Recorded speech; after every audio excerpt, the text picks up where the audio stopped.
I've made a couple of videos now about the middle pillar exercise, which is a rather popular exercise which is introduced usually in the early phases of a magician's magical career.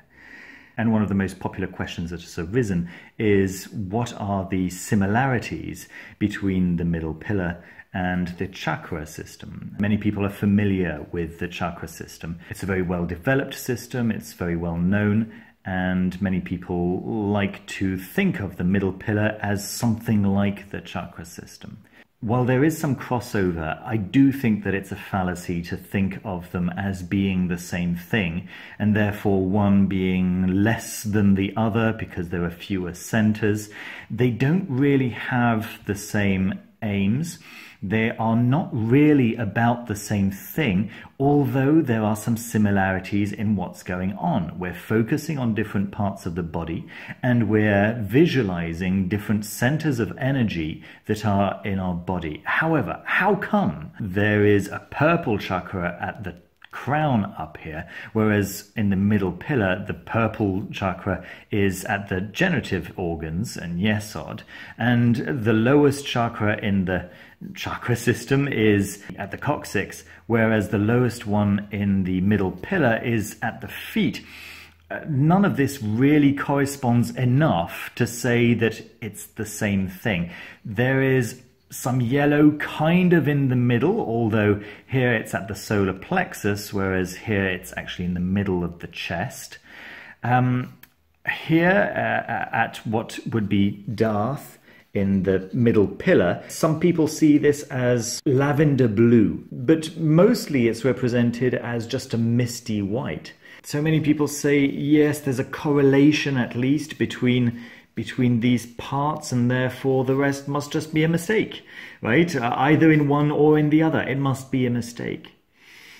I wanted to talk today about the pitfalls of comparing different systems and how important it is to stick to one system at first, at least, until you feel completely comfortable that you know what the words are referring to, right? So when you're doing this middle pillar exercise, first of all, you're doing it all through visualization, you're forcing everything, but eventually you're coming to a realization of an objective reality that is in fact there. And the same applies to when you're working with the chakra system. You first of all visualize everything in a very forced way, and eventually you come to a direct experience of the energies that are in fact there. However, in order to reach those energies, in order to experience those energies, which are too subtle for our regular senses to experience without some training, we have to first have an idea of what we're looking for. Because these are subtle energies that are not familiar to us by default, and we have to be introduced to them in order to notice them at all, we have to be given tools with which to recognize what we're looking for.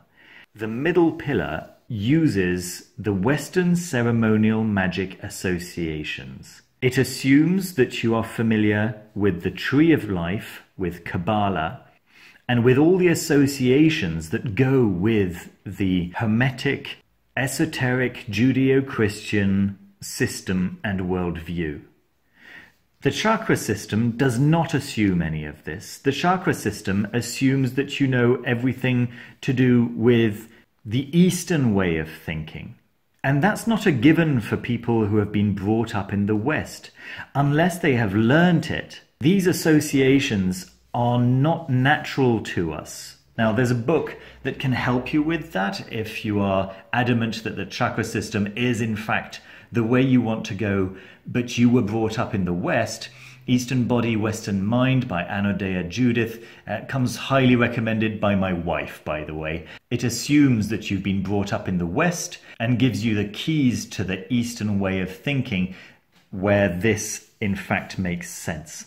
Now, I'm sure this is already quite clear for some of you, but let me tell you a little story to give you an analogy of sorts. There are 4 villages, 1, 2, 3, and 4. And they live around a field, and none of these villages have ever seen a flower. The reason I say they've never seen a flower is because it's easier for me to draw a flower than it is for me to draw an energy center. The whole point of the energy center is that it can't be drawn, it has to be sensed, right? But let me just draw a flower, because if you can understand how this works for a flower, then it'll be easier for you to understand how it works for an energy center, right? Okay, so in village 1, nobody's ever seen a flower. Nobody's ever seen a flower anywhere, right? But in village 1, there's one individual who's quite curious and who visits the nearby field and sees, planted right there in the middle of the field, the most beautiful flower. And the visitor is completely spellbound by this beautiful emanation, radiating color, and it's never seen anything like it. Immediately, emotions will well up in him, and associations will be made. This looks just like a butterfly to me. They're colorful and beautiful and delicate, and this looks like a butterfly, but it's not a butterfly. It's static, it stays in one place. I will call it a flower. I like that sound. It sounds like what this is, and I will use this word, this sound, to talk to myself about this experience, about this bit of reality, and I will use it to explain what I've seen to all of my fellow villagers, so that they all know what this beautiful thing is, so that when they come out to the field, they'll know what to look for. I'll explain to them that a flower is beautiful, it's delicate, and it's colourful. Right, all those things. And he goes back to his village and he starts talking to all the other villagers, and he says, hey, I found this wonderful thing in the middle of the field. It's so beautiful and delicate and colourful, and I've called it a flower. And if you go into the middle of the field, you'll be able to see it too. And people go out to the field, and he accompanies them, and he points to it, and he says, look, it's right there, it's a flower. So everyone in the village starts talking about this beautiful, wonderful, delicate, colourful thing that's growing in the middle of the field. Now, village 2 has a villager who's a bit of a traveller, and she visits village 1 and hears about this wonderful thing called a flower. And she thinks, okay, something beautiful, delicate and colourful. She doesn't stay very long. She certainly doesn't stay long enough to be introduced to the actual flower, but she returns and starts telling the villagers of her own village, apparently there's this wonderful thing called a flower. It's beautiful and it's delicate and it's colourful. And one of the villagers says, I think I might know what you're talking about. And he shows the travelling villager a sweet. It's beautiful, it's very colourful, it shines in the sunshine, and it's very delicate. When you taste it, there's an explosion of taste on your tongue. It's possibly this. And people start using the word flower for this bit of reality, right? It's not the same use of the word, right? But it's the same word, and it's come from a different place. It's come from hearing the word rather than coming from having the experience of the objective reality. I'd like to pause here for a second to say that my belief in whether a real objective reality in fact exists is neither here nor there for this analogy. However, the story does assume that there is in fact an objective reality that can be experienced, because it's what most people assume. Now, in village 3, there is also an adventurer who goes over to the field and sees this flower. He gets there at a time when nobody's visiting the flower and sees the flower and is amazed. and returns to his own village and starts telling his fellow villagers about this wonderful thing that he's seen in the field, and he gives it a name as well. But it's not the same name as this villager used. He uses the word, let's say, the word blah. It's a blah. Wow. It's the most beautiful thing that I've ever seen. And I've stayed around it for a little while, and I've noticed that it turns into fruit. I stayed a very long time of fruit. It also attracts butterflies. And it also makes people sneeze when they smell it. And he also introduces his own fellow villagers to the flower in the middle of the field. And they say, wow, it's a blah, it's so beautiful. It's the origin of fruit. It attracts butterflies. It makes people sneeze. So these are rather the associations that village 3 makes to this bit of reality. Right? So a different set of associations from village 1. So then village 4, of course, comes over and visits village 3, and the traveller from village 4 finds out about the blah and doesn't stay really for long enough to find out about these 2 associations, but does stay long enough to find out about this one, and returns home, and everyone assumes that it's pepper. All right, let's draw a quick pepper pot here with some pepper coming out.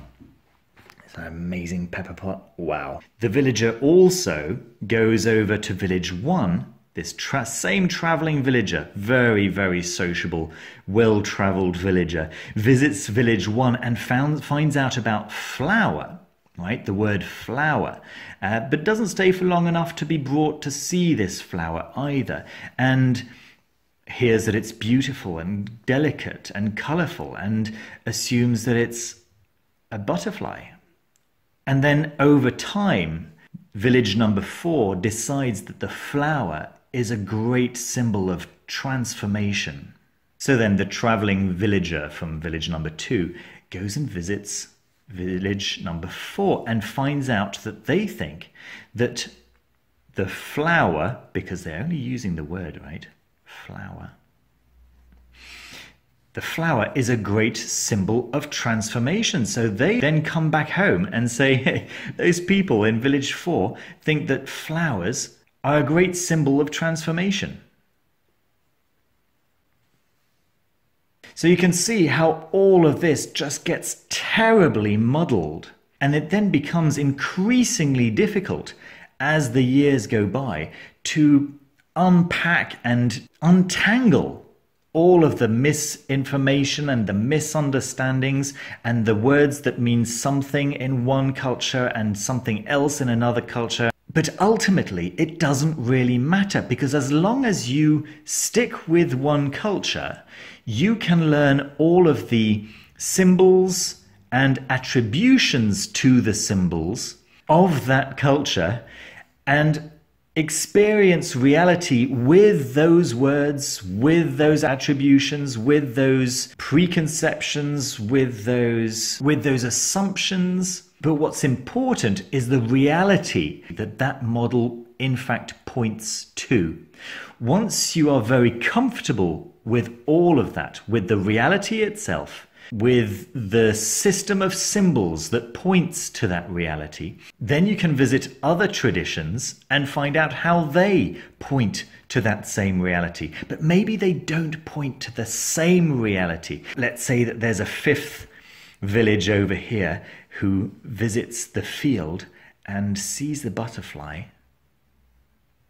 fluttering around the flower, and assume that that's what's important. And so they come home and they have this whole thing about the butterfly. They also know from village 4 that flower is this symbol of transformation, so that absolutely works. And they know from village 1 that flower is a beautiful, delicate, colorful thing. So they assume, yes, okay, we've got the right thing. And then they see that the flower is sweet over here, and they say, no, you've got it wrong. So that's how wars start, right? We know the truth and you are lying, right? Or something like this. So now let me return to the so-called energy centers. Is it not possible that we have a progression of energy types throughout the body, which is more like a gradient? Now, I know that in the chakra system, each individual chakra is associated to a nervous center in the various parts of the body. But is it not possible also that the energy found in the crown chakra and the energy found in the third eye share some similarity? In fact, we can see by the colors that this is based on the colors of the rainbow, which, as we also know, are divided into 7 in the Western world, but are divided into different numbers in other places, and that's because it's a gradient. Is it not also possible that what is in between the crown chakra and the third eye chakra is a gradient of what would be found in between the crown chakra and the third eye chakra? So we've got 2 possibilities here. Either the Kabbalistic system is a simplification of the chakra system, or it is talking about something different altogether. Maybe one's talking about the flower and the other is talking about the butterfly. So here are my 4 conclusions. Number 1, between traditions, there are going to be crossovers. Crossovers of concepts, crossovers of practices. We're all using the same tool, which is the human mind and the human body. So similarities are bound to happen. Number 2, there will never be one-to-one equivalence between traditions. Even within a tradition, some people are going to think one way and other people are going to think another way. And this is going to be true even when one system is based on another system. My 3rd conclusion is that it's a good idea to start with one tradition and to learn it inside and out and to identify with it. And the easiest tradition for you to learn is going to be the tradition that comes from the culture in which you currently live. And I'm not talking about necessarily the culture that was there 1,000 years ago, but rather the culture that has had the greatest influence on your current surroundings and current civilization in which you live. And that's because the associations with symbols that people may have had 1,000 years ago are not going to be the same as the associations that your unconscious currently have. I'm pointing to this one, but you might be over here. It's entirely subjective. I'm pointing over here because this happens to be me. And my 4th and final conclusion is that it's not only useful, it's actually recommended to spend time with a different tradition from your own. And not only one, many different traditions. Once you are comfortable with the tradition that you have decided is yours. The reason for this is that it makes you question your own assumptions. It makes you push the boundaries of your own reality. And that's really the purpose of esoteric inquiry. I hope you enjoyed the video. Don't forget to leave a thumbs up if you did and to subscribe down below if you haven't done so already. If you're interested in memberships, you can click the join button just next to the subscribe button and you'll find out all about what memberships give you, how they help me to support the channel and so on and so forth. All members get access to the Discord server. And speaking of members, I'd like to especially thank my level 3 members, those from the Magister Venerabilis level, and those are Alvin A, Jason, Frater VPF, Aristarchus, Byron Marmol, W.A. D. Lane, Erin Elliott, A Million Ways to Wipe, Alexander Carval, Sheridan, Brandon Wilkinson, Andrew Kudlak, Mateusz Sadowski, Chase Lawrence, Mrs. C.Y., Medusa of Chaos, Hilbert Space, Seidr, Matu, Stev Berner, Arcanum Luminarium, Mystic Imagination, Merrily Duffy, Justin Lloyd, Meta Gordy, Oblivion Knight, Rahul Nair, Damnatio Memoria, Suncat, Ted Kaiser, Grillo Alba, Sean Glenn, J. Joseph Safi, Kyle Walker, Roluch Ashron, FMA, Charbon, Patrick, Arcantum by Mr. Friborg, Mr. Gunwich, The Jade Ghost, Miles Ponce, Timothy Owens, SMQAI, and Z. Daniel Barnett. See you very soon with the next video. Thanks for watching. Bye-bye.